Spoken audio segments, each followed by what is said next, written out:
Hey everybody, it's Brooke with The Buttered Home and welcome to my messy kitchen. I'm really excited today because we are doing one of my absolute favorite Thanksgiving recipes. Today we are going to show you how to make a very easy and delicious sweet potato casserole. Now, I often say that Thanksgiving is probably my favorite holiday of the year. I love Christmas, don't get me wrong, and everything that it means. But for me, as far as cooking and celebrations, getting together with family and friends, Thanksgiving for me is the ultimate. And the reason why is there's no strings attached. There's no gifts you have to buy, no hustle and bustle, only gathering together to be thankful. One of my fondest childhood memories is Thanksgiving with my grandparents. We always had a big spread of food, anything you could think of, and it was always so much fun. The day before, I would at least the day before go and spend with my grandparents. My granddaddy would wake me up early, and he and I would sip coffee and watch the Macy's Thanksgiving Day Parade, and then I would go help my grandmama in the kitchen. So I grew up doing that early, and that was something that I look forward to every year. My granddaddy, Daddy Joe, he loved Thanksgiving too. It was probably his most favorite. He ate like a bird, but he ate a little bit of everything except for this. This sweet potato casserole was his favorite, so every time I make it, I say a little prayer, and I hope that he can hear me, that I'm just saying a little blessing over it in remembrance of him. So today, we are going to make our sweet potato casserole in honor of my much-loved granddaddy, Joe Calvin McLeod. So I have switched things up a little bit this year. I had the opportunity to get some very rare yellow sweet potatoes. And now the yellow sweet potato, they're hard to find, but they are a premium sweet potato because they are not stringy. They cook with the consistency of a regular potato, and they don't have all those strings in them, and they're a heftier and they're a vibrant yellow color, and then when they're cooked they almost look like squash. So we start this recipe with these glorious beauties. So try not to let it throw you off because I'm using what I have in my pantry, and that's these beautiful yellow sweet potatoes. So this is a really simple kind of dump and mix recipe, so we're going to show you how to do that now. So in a large bowl, I am going to add up the souffle, listen to me, mix up the souffle, or as we call it, the casserole. And it starts with eggs, and I'm just gonna beat those really quickly.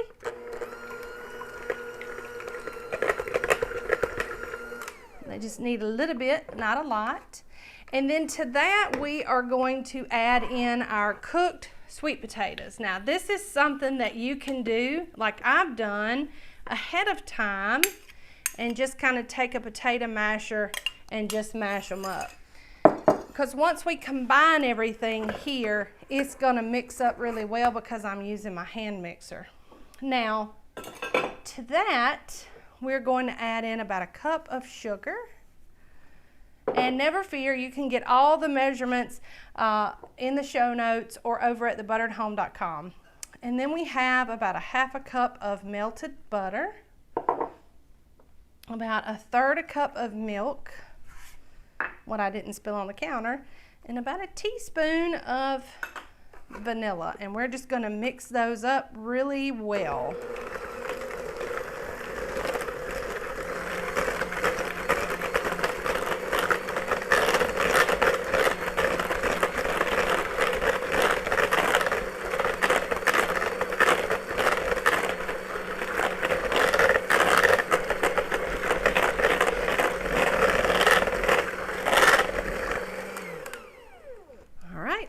And that didn't take long because I had taken my potato masher and just mashed those potatoes ahead of time.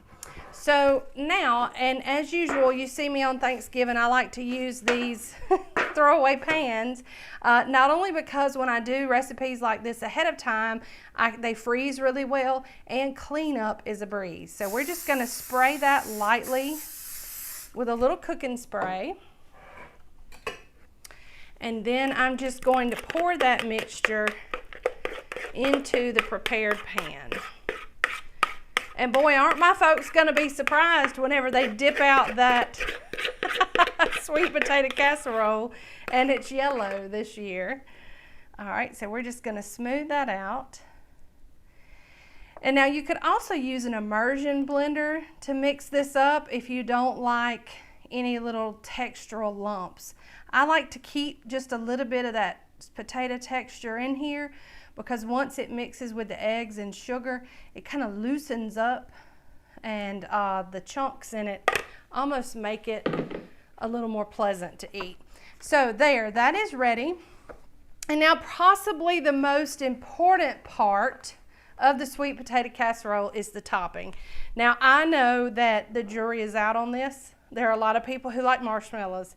Well, we don't do marshmallows because Joe Calvin loved a praline topping, and that's what we're going to do. You'll see I've got about a cup of chopped pecans here, and I just ran my knife through them, so you'll see some pieces of all different sizes. I've got some small pieces, some large pieces, almost halves, anything that, as far as you want to go with it. If you like them all fine, then make them all fine. We like a little texture to ours, so I just kind of run my knife through them and just do a rough chop.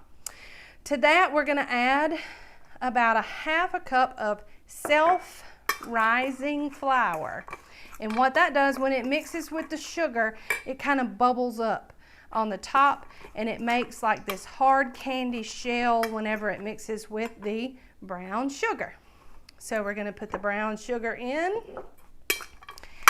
and simply because we want to enhance the sweetness of this, we're going to add a pinch of salt. So the pecans in and of themselves, they're not sweet. They're kind of bitter almost. So the addition of just a pinch of salt will help bring out the really sweet flavor of the caramel that this is going to form when we sprinkle it over the top. Now there are two ways that you can do this. If you want to ensure a like hard candy top crust, you can mix your butter in this mixture ahead of time and then just drop it out. I've done it both ways, but today, because it is a common practice in most kitchens, I'm going to take this praline top and just sprinkle it dry over the top of the casserole.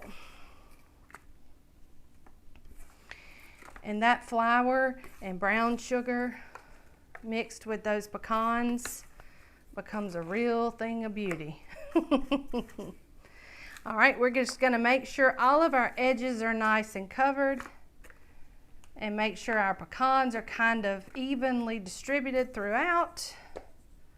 And get the rest of that. And then I'm going to drizzle about a half a cup of butter over the top. And I like to do the edges first, and then come back up and down through the middle. And just make sure we have a little bit of that butter all over the place. Now if it pools like that, you can take it and just tilt your pan until it sets up and kind of evenly distributes. Now, how easy could that be?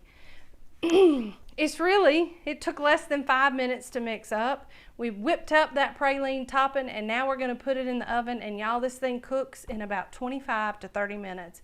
So we're going to do that now, and then we'll be back to show you the finished product.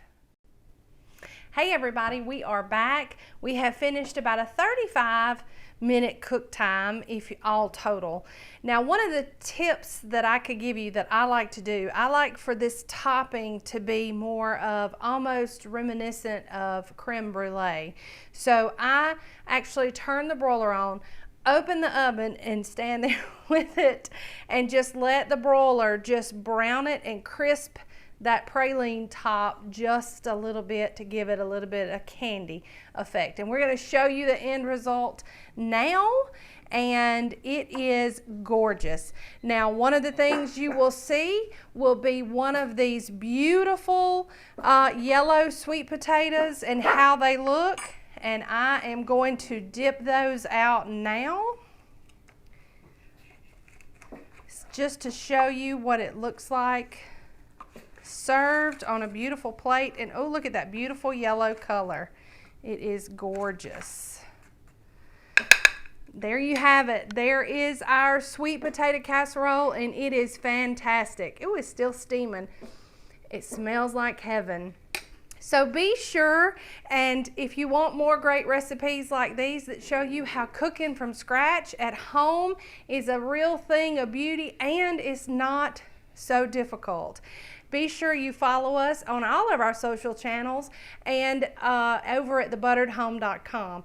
As usual, if you would be sure and subscribe to us here on YouTube and ding the bell so that you can be notified when we post new videos, we would really appreciate it. So we'll be back soon with some more homemade, made easy goodness. From the buttered home to your home, we love y'all. Bye.